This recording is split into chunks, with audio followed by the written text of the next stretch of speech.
आज भारतीय team south Africa विपक्ष में दुईटी मैच विशिष्ट टेस्ट सीरीज खेल। टेस्ट सीरीज पर रोहित शर्मा को टीम दायित्व दी जाइए। टेस्ट सीरीज पूर्व दिनिकिया विश्वकप हारिबा परे प्रथम थर पर प्रेस कॉन्फ्रेंस करिसेंती रोहित।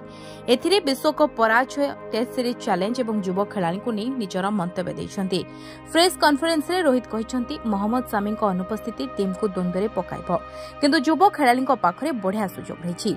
दक्षिण आफ्रिका विपक्ष में white ball series Rohit Sharma और विराट कोहली समेत अनेक खेलाड़ी को आराम दि जाइतिला। एहाछड़ा विश्वकप फाइनाल रे पराजय पर निजर पक्ष रखिछन्ते। से आहुरी कहिसंती विश्वकप पई टीम कठिन परिश्रम करिथिला। 10टी मैच रे भल प्रदर्शन करिथिबा टीम फाइनाल रे हारि जाइथिला। तथापि हमको आगको बढ़िबाको हेबो। जा हेगला ताहाकु नै कोन कहजिबो। विश्वकप परे मध्ये मते बहुत सहयोग और भल पाइपा मिलिछि। सेति पई मु एते बड़ कष्टरु बाहरी पारिली। तेबे बैटर हिसाब रे आगामी 2 वर्ष पई खेलिबाको प्रस्तुत रहिछि। साउथ आफ्रिका रे भारत एपर्यंत कोनोसी टेस्ट सीरीज जीति नहीं। आमे दीर्घ दिन रो एठारे आसी खेलुछु, किंतु टेस्ट सीरीज जीतिबा विश्वकप पराजय दुख को कम करि परिबो नहीं बोली रोहित शर्मा कहिसंती। Bureau report, Dinalipi live.